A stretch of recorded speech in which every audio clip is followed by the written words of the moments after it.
The air over Hollow Creek hung heavy with mist, curling around the skeletal oaks like ghostly fingers. At the edge of the village, a German shepherd stood rigid, eyes locked on an abandoned well half swallowed by weeds. Its low, trembling growl carried a warning that made Claire's stomach knot. She had walked this path 100 times, but tonight the familiar seemed wrong, twisted, almost alive. Something, or someone was down there. She took a hesitant step closer, drawn by instinct and fear. The dog didn't move, didn't blink, and as the wind whispered through the empty valley, the silence itself seemed to hold its breath. Claire's boots crunched on the frost-hardened dirt road, each step echoing louder than it should in the early evening quiet. Hollow Creek had always seemed sleepy, the kind of place where secrets lingered in whispers and doors stayed shut tight. But tonight, something felt different. The mist curling around the skeletal oaks made the village's edges blur, shadows stretching unnaturally. And then there was the dog.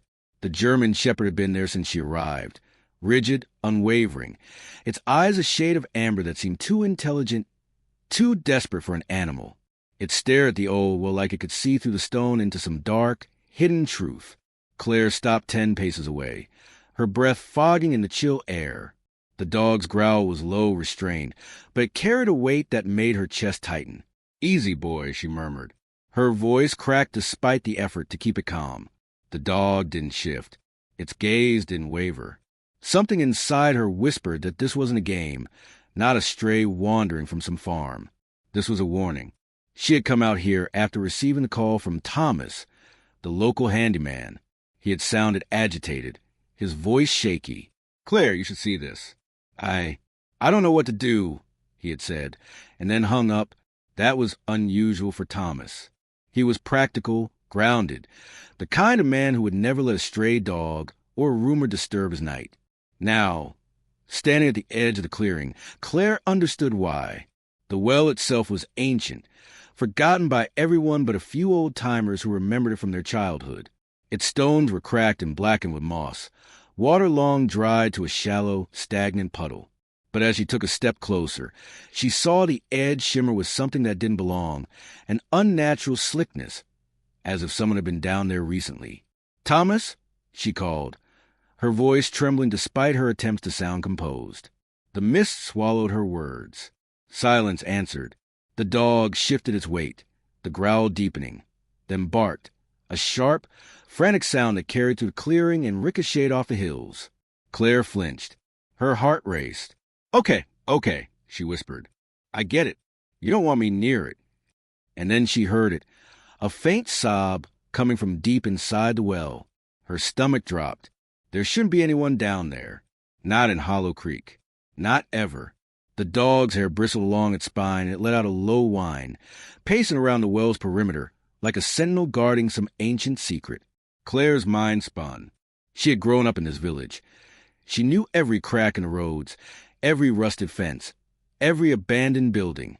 Nothing had ever felt alive. Nothing had ever made her feel the chill she felt now crawling under her skin. And yet, here it was, tangible in the growl and the sob, in the mist curling like smoke around the trees. She pulled her coat tighter, stepping closer, and saw movement. Something small, shivering, half hidden in the shadows of the well's interior. Panic surged through her. "Thomas!" she screamed again, hoping the man had stayed close. But the clearing remained empty except for the dog, its eyes fixed on the well, unmoving. Claire's mind raced with possibilities, none of them good. A child? An animal? Someone hurt? Or worse, something nobody would have found? Her hands shook as she leaned over the edge, peering into the darkness. The sobbing was clearer now, echoing against the stones. She could barely make out a shape, curled into itself, a child's small frame. "Oh, God!" she whispered, almost dropping her scarf in shock. The dog barked again, louder this time, as if warning her not to get too close. Its hackles were raised, lips curled in a snarl. And then, without warning, the sobbing stopped. The silence that followed was heavier than the mist. It pressed against her chest, squeezing, making it hard to breathe. "Claire!" Thomas's voice cracked from behind her. She spun around to see him running toward her, his hands shaking. I didn't know you'd come. I, I can't explain. Just help me get them out, Claire said, her voice trembling but firm. They moved cautiously to the well, Thomas fumbling with a coil of rope he had brought. The dog circled them both, growling, keeping them in a tense triangle around the well. Claire's pulse thudded in her ears. She reached into the darkness, careful, slow, until her fingers brushed against the cold, damp hair of the child. The sobs started again, louder, desperate. She grabbed the child's arms, pulling gently, but the figure was surprisingly heavy. She looked up at Thomas, who was pale, silent, eyes wide. Together, they managed to lift the small body up and over the edge. The child collapsed into Claire's arms, shivering, soaked, eyes wide with fear. Who did this? Claire whispered, stroking the child's hair. The child didn't answer. It couldn't. The German shepherd nudged the child gently with its nose, then retreated a step, still watchful. Its amber eyes didn't soften. Not yet. Thomas swallowed hard. You don't want to know, he muttered, voice hollow. But it's the Wren boys. They've been. His words cut off abruptly. Claire's blood ran cold. The Wren family had always been trouble. Wealthy, arrogant, the kind of people who twisted the rules for themselves. But she had never imagined. Before she could speak, Thomas's phone buzzed. A message flashed. Don't trust anyone, especially her. Claire glanced at him sharply. What does that mean? Thomas looked away, his hands trembling. I can't. I just know you shouldn't trust anyone. Not even. His voice trailed off, eyes darting to the mist that had thickened around the clearing. The dog barked again, sharp and sudden, drawing both of their attention back to the well. Claire froze. In the shadows, deeper than she had seen before, movement rippled. A figure, tall and imposing, watching. Hidden, yet unmistakably there. Her heart thumped violently. She wrapped the child closer, spinning slowly to face Thomas. We need to leave. Now. He nodded, voice tight. I know, but the Wren boys, they'll be back. They always come back. The mist pressed in, swallowing the clearing, the well, the dog, the sobbing child. Claire's mind raced with fear, confusion, and a gnawing sense of betrayal. How many had known? Who had turned away while a child was trapped in darkness? Who had whispered lies and covered sins under the calm surface of Hollow Creek? As they turned toward the village, the dog followed silently, its stare fixed ahead, as if marking a path they couldn't yet see. Claire glanced down at the child, eyes wide and unblinking, and realized that Hollow Creek would never feel safe again. And somewhere in the shadows, a figure moved, watching, waiting. The night pressed down on Hollow Creek like a living thing. Claire trudged through the damp undergrowth, clutching the child close. Thomas followed silently, his shoulders hunched, hands gripping the rope as if it were a lifeline. The German shepherd moved ahead, ears pricked, muscles taut with vigilance. Every step they took felt measured, calculated, as though the mist itself could reach out and snatch them back into the darkness of the abandoned well. The child, small and trembling, buried its face in Claire's jacket, soft whimpers slipping into the night. Claire's mind raced, replaying the image of the child curled in the well. How long had it been there? And why? Hollow Creek had its secrets, yes, but something about this felt far older, more deliberate. You think anyone saw us? Thomas muttered after a long silence, voice barely above the whisper of the wind. Claire shook her head. No, but we're not alone. Something's waiting. Thomas didn't respond, just kept his eyes on the tree line, where the fog thickened into gray, shifting shadows. It wasn't paranoia. Something moved there, always at the edges of vision, never quite clear but undeniably there. Every instinct screamed to turn back, but Claire couldn't. She wouldn't. By the time they reached Thomas's pickup truck, parked on a narrow dirt road, Claire's coat was soaked through and her hands stiff from the cold. She settled the child into the back seat, wrapping it in a blanket from the trunk. Thomas circled to the driver's side, eyes darting as though expecting something or someone to emerge in the mist at any moment. The dog lingered, pacing, growling softly. Its eyes didn't leave the tree line, alert for a threat invisible to them. Claire stroked its head, murmuring reassurances it didn't need. The dog's reaction was primal, instinctive. It had seen something far worse than a child trapped in a well. Thomas slid into the passenger seat, the truck's engine turning over with a low rumble. He glanced at Claire, jaw tight. "We need to go straight to the old Miller place," he said. "It's the only place safe enough for now. Nobody comes there, not even the Wren boys." Claire frowned. "Why there? It's abandoned." "Exactly," Thomas replied. "It's abandoned off the main road, and it has a cellar. If anyone's looking for us, they won't think to check there." He paused, his hand brushing over the dashboard nervously. "But we won't be safe for long. They'll come, and... Claire, I think someone's already inside." Claire's stomach twisted. "Inside?" Thomas nodded grimly. "The last time I checked, someone had been staying there, watching, waiting." The truck rumbled along the narrow path, headlights cutting through the swirling fog. The village lights behind them flickered like dying stars, distant and insignificant. Claire's grip on the child tightened as she scanned the shadows. Each rustle of leaves, each snap of a branch into the tires made her flinch. Half an hour later, they arrived at the Miller place. It was a small farmhouse, weathered and gray, its windows boarded up haphazardly, roof sagging in places. The yard was overgrown, tangled weeds hiding the remnants of a long-forgotten garden. Claire and Thomas exited the truck cautiously, the child still in Claire's arms. The dog stood alert at the edge of the clearing, muscles coiled like springs. Thomas led the way to the back of the house. "There's a cellar entrance here," he whispered, crouching low. He pulled aside an old door, revealing a set of steep, narrow stairs leading down into shadow. The smell of damp earth and rot rose from below. Claire's stomach clenched. Carefully, they descended, Claire holding the child close.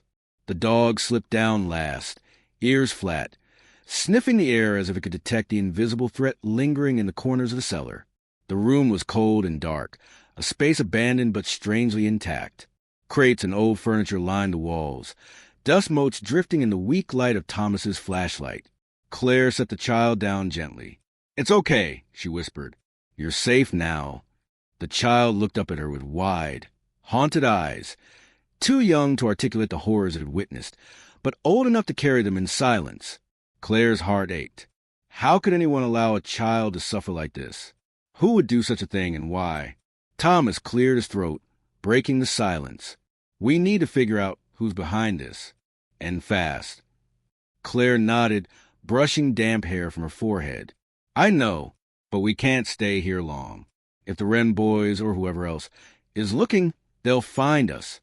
The dog barked suddenly, sharp and insistent. Claire and Thomas froze, light scanning the shadows. A figure moved outside the cellar window. Briefly, just a flicker, Claire's pulse hammered in her ears. "They're close," Thomas whispered. "We need a plan." They spent the next hour barricading the cellar door, using old furniture to block the entrance and double-checking the locks. The child huddled in a corner, wrapped in blankets, eyes wide but silent. The dog lay near the stairs, muscles still tense, growling softly whenever the wind shifted. Thomas pulled out his phone, scanning messages. His face paled. "There's been another incident near the old railway bridge. Another child, same signs." Claire's stomach churned. "So it's not just one. They've been doing this how long?" Thomas shook his head. "I don't know, but it's systematic. Planned. And someone from the village is helping them. I'm sure of it."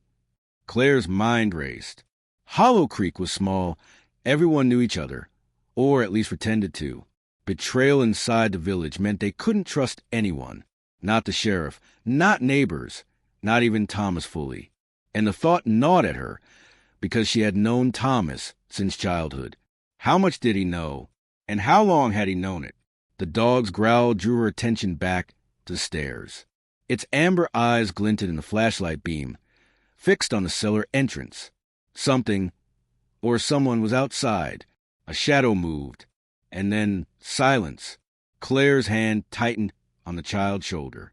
"We're not alone," she said, voice barely audible. Thomas nodded, eyes dark. No, and I think they've been inside already.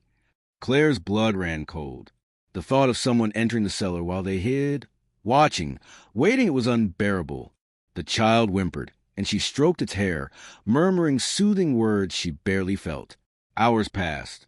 They heard nothing, yet the tension never eased. Every creak of the house, every gust of wind, made them flinch. The dog never relaxed. Claire couldn't sleep, couldn't stop imagining what might have happened if they hadn't found the child in the well. And then, just before dawn, a sound, soft, deliberate, unmistakable. Footsteps on the stairs. Claire froze. The child pressed her chest. Thomas whispered, "Hide now." They moved silently into the shadows, the dog growling low, a protective barrier between them and the intruder. The footsteps stopped at the top of the stairs. Silence again. The cellar door rattled slightly. A whisper, too low to make out, slipped through the air. Claire's mind screamed at her to run, to fight, to protect the child.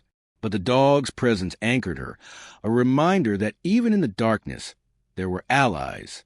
The footsteps receded.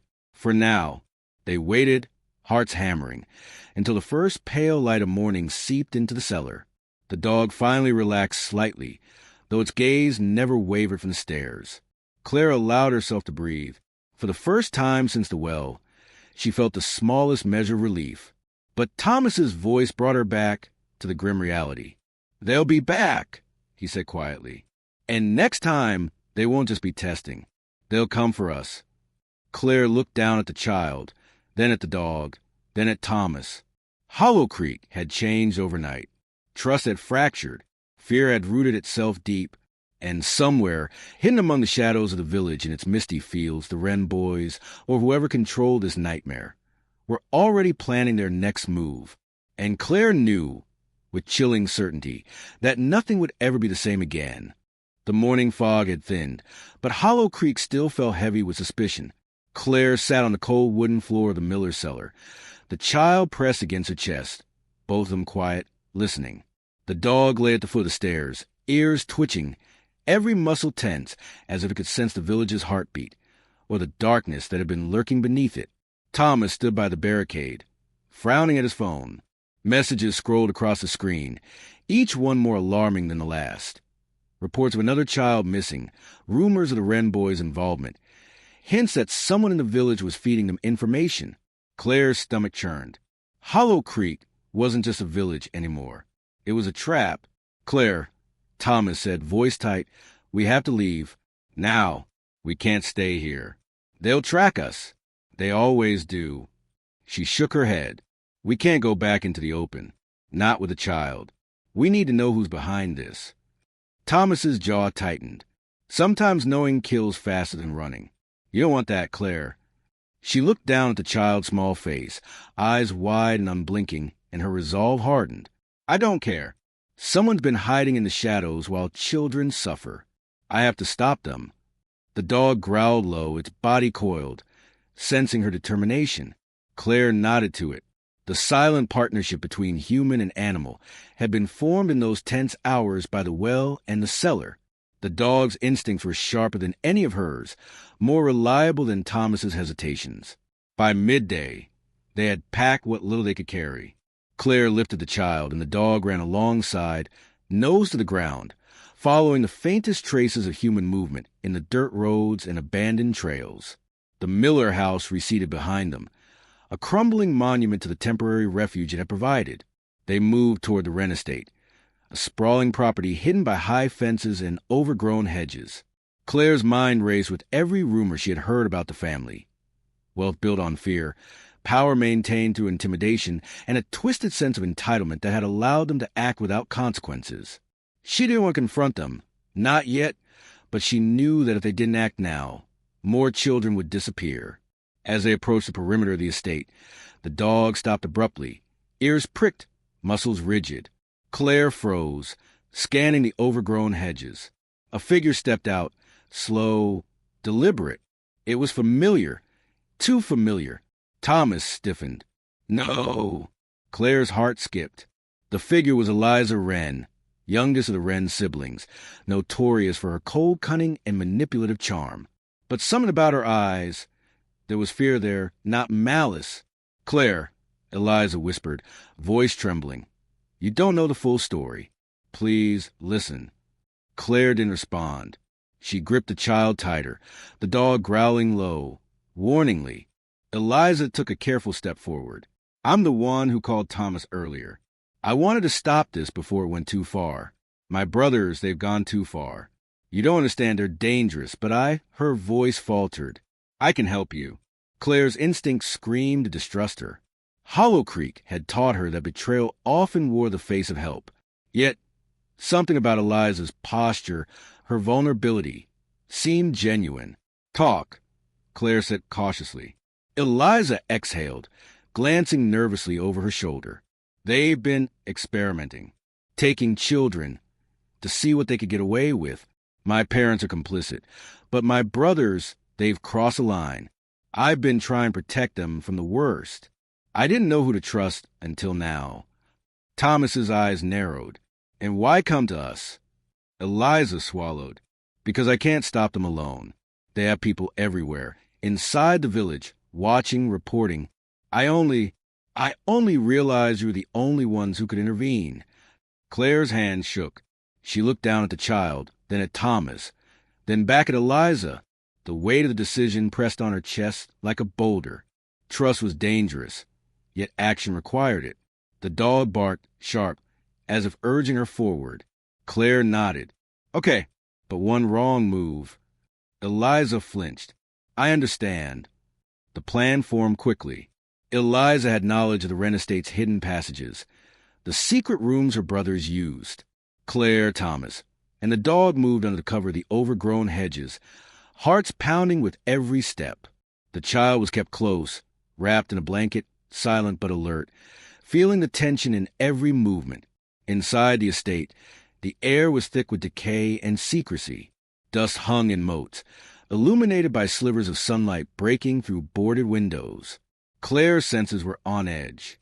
Every creak, every shadow could mean danger. They reached the door Eliza had marked. Beyond it lay a narrow staircase, spiraling down into a subterranean chamber. The smell of damp earth and rot was stronger here. Claire's stomach churned, but she pressed on, following Eliza's lead. At the bottom, the chamber opened into a wide room.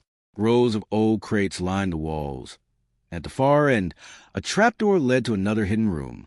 The dog growled low, hackles raised. Claire's heart hammered. Suddenly, a figure emerged from the shadows, tall, broad, unmistakable. One of the Wren boys. His eyes glittered with fury, recognition, and something more primal. "You shouldn't be here," he said, voice low, dangerous. Claire stepped forward, placing herself between the boy and the child. "You've gone too far. It ends tonight." A tense standoff ensued. The air was thick with anticipation, fear, and anger. The dog barked, lunged slightly forward, teeth bared. The Wren boy hesitated, uncertainty flickering across his face. Eliza stepped beside Claire. "I'm with her," she said firmly. "You don't want to see what happens if we expose everything. You've lost control." For a heartbeat, time seemed suspended. Then the Wren boy lunged toward the trapdoor, but the dog was faster, intercepting him with a powerful bark and a growl that echoed through the chamber. Claire and Thomas moved, seizing the moment to grab the child and run toward the exit. Chaos erupted. Furniture overturned, crates toppled, shadows and sunlight mingled in a dizzying blur. But when the dust settled, the Wren boy lay subdued, cornered by Claire, Thomas, and the dog. Eliza locked eyes with him, her voice cutting sharp. "It's over." In the aftermath, the authorities were finally alerted. Evidence was uncovered. The hidden rooms, the reports, the chilling proof of exploitation. The child, safe now in the care of professionals, finally spoke quietly, words muffled but full of relief. "Thank you." Claire held the child, rocking gently. The dog nudged her hand, warm and grounding, the bond between them forged in fear and courage. Thomas stood nearby, silent, his guilt and relief mingling in a complex storm of emotion. Eliza lingered at the edge of the scene. I'll do my part now. I promise, she whispered, eyes haunted but resolute. Claire glanced at her, a mixture of understanding and wariness. Trust had been fragile, but sometimes fragile bridges were the only way to cross a river of darkness. As the sun broke fully over Hollow Creek, the mist lifting to reveal the quiet village streets, Claire allowed herself a moment to breathe. The ordeal had left scars, emotional, psychological, and moral, but a line had been drawn. The darkness could be challenged. Justice, however small and delayed, could prevail. And somewhere in the distance, the dog stood atop a low rise, amber eyes scanning the horizon, a silent sentinel over Hollow Creek, ready for whatever darkness dared return. Claire knew the village would never be the same. She herself would never be the same. But as she held the child close, the storm within her quieted, leaving a fragile, flickering hope. A reminder that even in the deepest shadows, courage and loyalty could carve a path to light. For Hollow Creek, for the children, for the ones who had been left in the shadows, that hope was everything.